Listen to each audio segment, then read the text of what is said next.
tingnan natin. Pwede maganda doon, magla? Oh, pwede, sisi. Maganda doon sa taas. Kita mo yung... Sige. Pagkara.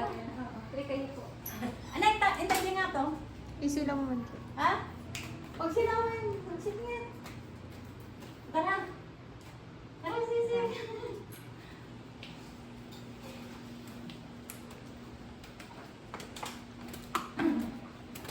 Ito yung kapatid ng asawa niya, nurse sa USA. Kapatid tong asawa ng anak ko. Ayan, nurse sa USA siya. Ang ganda ng bahay niya. Ito ano, maganda ito kasi ano na siya, well furnished na siya. Oo, ang ganda ng Kwarto din ito. Tapos pag nandito masisi, dito mo naman mga ano dyan. Mga kamag-anak din yung mga bahay yan. From apartment lang. Oo. Kwarto ni Sherry. Ano ito ni Stephanie. Ayan. Buti nga furnished na, well furnished na ito sa kanila. Oo. Matapos na Maganda, kasi, no? kumbaga yung parang project ito baga sisi na ano, pinaano nila sa engineer. Maganda pinapasal. So, yung pinatapos ng pinatapos. Tatlo. Ito yung room na sinasabi nila. Ito yun ay natulugan ninyo. Oo, malaki. Kapag gusto ninyo. Okay naman siguro yung kami doon para mag-anuhan tayo. Ay kasi nga naman yung, siyempre magkakasama tayo. Oo. Tapos diba? Okay lang doon kasi para pagising, Sama-sama pa rin. sama-sama na tayo magkape. Oo, ayan Tapos sama-sama na mag-ano, anong oras. at saka yung pupunta doon. pag-vlog kasi natin. Oo, tapos nandoon tayo. Kasi paminsan lang to eh. Oo nga sisi. Oo. Ang sabi kasi ng anak ko, baka mami may gusto dito, patulugin dito sa kwarto na ito. Sabi niya ganon. Ito nga. Eh, sabi ko eh. Tatanungin ko kung meron may Pero gusto. okay lang kayo doon tayo lahat lang? Okay lang kayo doon? Opo, kung Sige. Oo. Ang Maganda bed wala naman problema na eh. sa floor lang Wala kami mainit higa. na. Sa floor lang tayo gagang kasi bukas ligo naman tayo.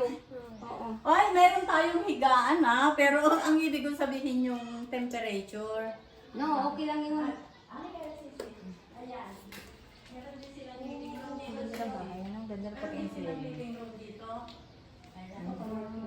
Nice. Ayan yung, ayun siya, naging queen din, naging ano siya, candidate din siya. Ayan siya. Sino kayo nakatira dito? Ang group. Tatlo lang sila. Aalis yung lola niya, umuwi ng USA. Doon lang, kailan anak yung ano umalis? Kailan umalis yung lola mo? 15? 15. Nagbakasyon siya dito, tapos umuwi siya ng 15. Yung lola niya. Huwag kami dyan, makang kami dyan. Ay, nakagayan. Ayan. Meron silang terrace dito, sisi. Ayan. Matatanong yung mga bahay. Ayan, sisi.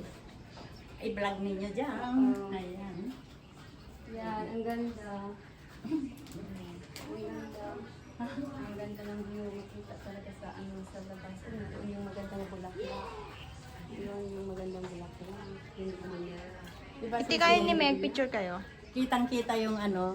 Halika, sisi. Dito tayo ni Katrina. Picture po kayo. Halika. 1, 2, 3. Isa pa. Full body. 1, 2, 3. Yan. Marami tayo ngayon. At ito naman, kapatid nung biyanan din ng anak ko. Binato. Bahay ng biyanan ng anak ko. Kapatid ng biyanan niya. Ayan. Kumbaga, dati silang mga well-known dito noon nung panahon na buhay pa ng mga. So, continue tayo mga Whitey friends. Dito tayo sa bahay ng anak ko, si Cheryl. Nandito kami sa pinaka-terrace nila. Ayan mga Whitey friends, ang ganda ng viewing maski dito sa taas ng kanilang terrace ay kitang-kita pa rin ang sunset. Medyo takip silim na mga Whitey friends. Nandito pa kami ni Mama Lu at ang kanyang kapatid at mga pamangkin ni Mama Lu.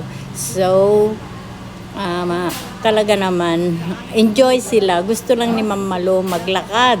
Ayaw niya na sumakay sa mga mamasyal dito sa mga kamag-anak ko. Ayan, nandito kami sa terrace at picture-picture muna kami ni Ma'am Malu.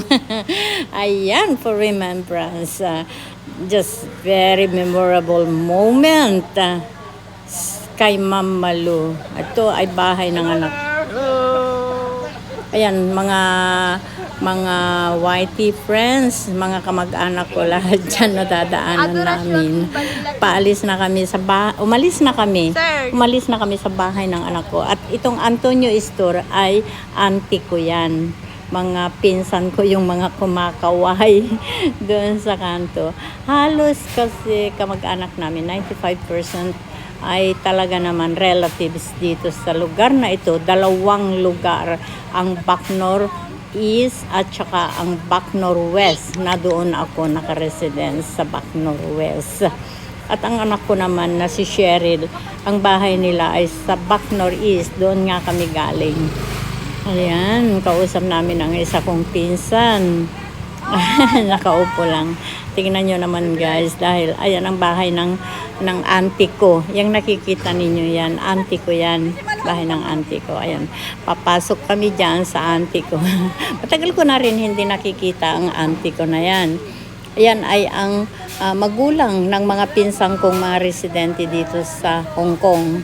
Ayan, na mga malapit lang din sa akin dito, yung mga bahay nila.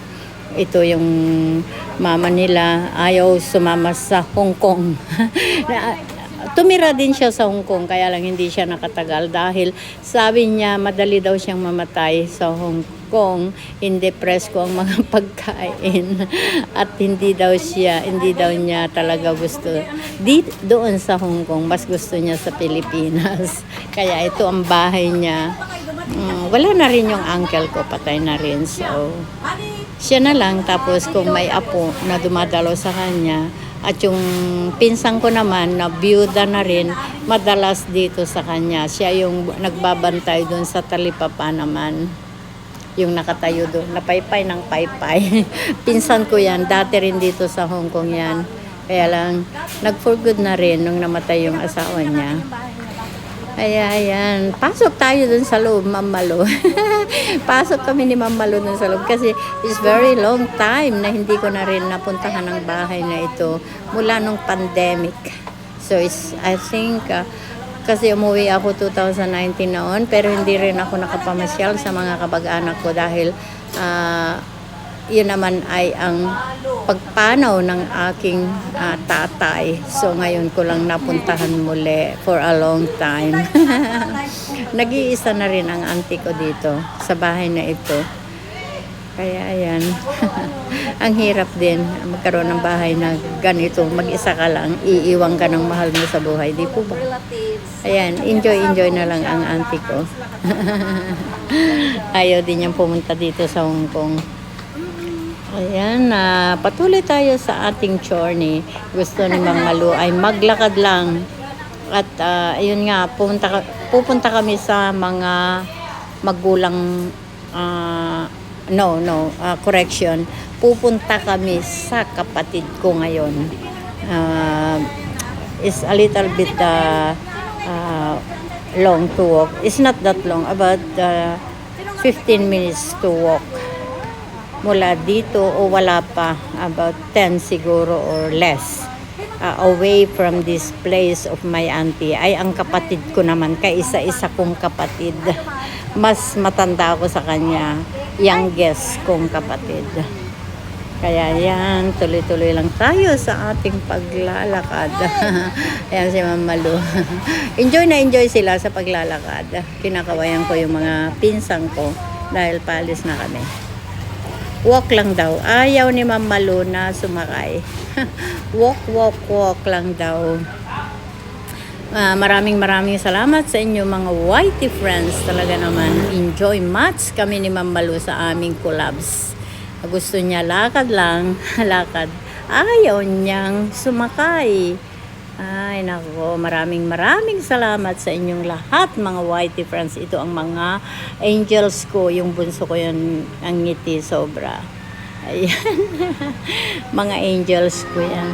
Ayan. Maraming salamat sa inyong lahat. At thank you talaga sa inyong pagsama kay host. Hanggang sa muli. I love you all.